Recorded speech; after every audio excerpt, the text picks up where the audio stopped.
revue de presse. ITFM 103, madame, monsieur, bienvenue à la revue de presse, édition de ce jeudi 29 août 2024, démarrant par le quotidien à capitaux publics Cameroun Tribune qui titre à la une « Retour de la paix dans le sud-ouest, l'arme de la culture ». En appui aux efforts des pouvoirs publics, la conférence des chefs de cette région, dont les représentants ont été reçus hier après-midi par le Premier ministre, chef du gouvernement, Joseph Djangouté, annonce l'organisation d'un festival à Boya en décembre prochain, page 3 pour plus de détails. Émergence pour sa part zoom sur la rentrée scolaire et nous souligne un hic, à savoir pourquoi certains manuels sont indisponibles. Direction page 3 pour plus de précision. Le quotidien Le Jour pour sa part nous entraîne dans l'univers du sport et nous parle de Jeux paralympiques 2024 avec les visages des 5 athlètes représentant le Cameroun. Page 11 pour en savoir davantage sur ces plénipotentiaires camerounais. Le quotidien L'économie, nous parle de chiffre d'affaires avec le groupe Castel qui affiche ses performances. L'entreprise a publié le rapport de ses activités dans 25 pays où elle est présente au cours de l'année écoulée. Page 3 pour plus de précision. Mutation pour sa part nous convie du côté de l'Est Cameroun et à Batoui précisément et nous parle d'une occurrence en Nord. La loi forte d'une ordonnance rendue par la Cour suprême le 13 août 2024. La société Jams Avenir Sal somme les nationaux et expatriés qui agissent en complicité avec certaines autorités camerounaises d'arrêter l'extraction et l'exploitation des ressources minières dans le périmètre de son permis de recherche, page 7 pour plus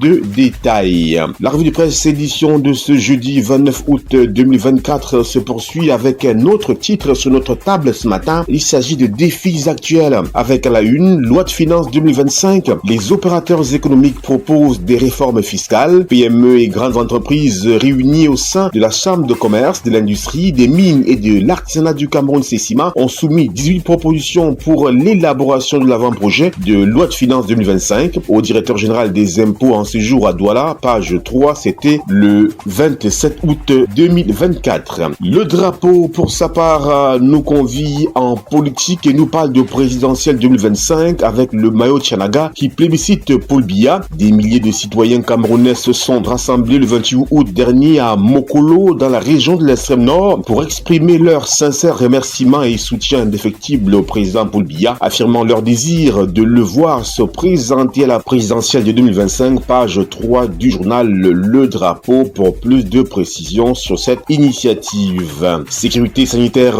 en page 2 du journal Le Drapeau avec Le Monde, nous dit-on, qui est en insécurité face à la variole du singe. C'est une grosse interrogation à laquelle nous convie ce journal. Info Matin, nous y sommes pour le moment. Guignéfa, libre, toujours présumé innocent après 15 ans et 3 jours de tribulation judiciaire pour faute de gestion. L'ancien chef de département de chimie de l'université de Yaoundé 1, ancien directeur des bourses au MINSUP, ancien SG de l'alors ministère des Mines, de l'Eau et de l'Énergie, retrouve enfin la liberté. Ce 29 août, nous fait savoir le quotidien Info Matin. La météo, pour sa part, nous convie dans les sillages d'un scandale et nous parle de la mafia qui veut arracher le terrain de l'IRAD à Fumbo. C'est dans la région de l'Ouest, département du Noun. Le ministère des Domaines, du Cadastre et des Affaires foncières, visiblement à la solde d'un lobby dangereux, cède frauduleusement les terres appartenant à l'Institut de recherche agricole pour le développement. Alerte en page 3 du journal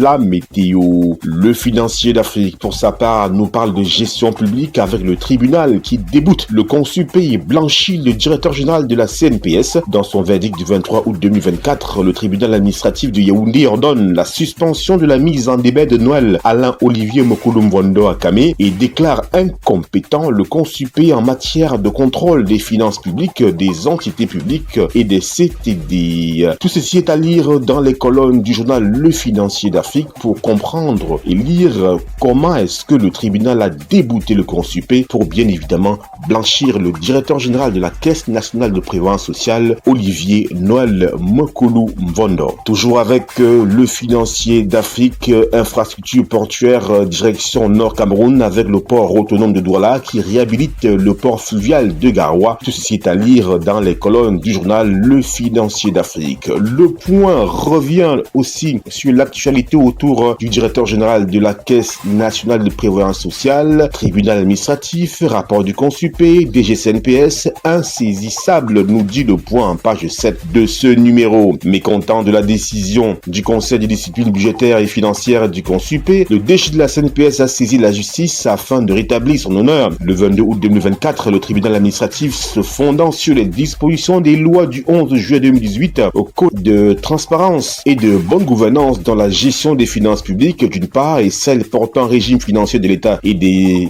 autres entités publiques d'autre part, a ordonné la suspension de cette décision. Fait le point sur cette situation préoccupante qui met en lumière une sorte d'affranchissement, de blanchissement si on veut, de disculpation du directeur général de la CNPS. La République pour sa part parle de santé publique avec la coopération, lutte contre le diabète, la croisade du docteur Malachi Manaouda. Ouestéco nous convie et nous informe sur les suites de l'anoblissement du nonce apostolique. Le fort de Fonkwakem dans le Onkam ouvre le feu sur sa majesté Soukudjou, c'est-à-dire dans les colonnes donc du journal Ouestéco. Voilà madame, messieurs, c'est la fin de la revue de presse 4e édition de la semaine. Nous sommes le jeudi 29 août 2024 sur ITFM 103, émettant depuis Garoua. Restez en compagnie de nos programmes qui se poursuivent. C'était la revue de presse.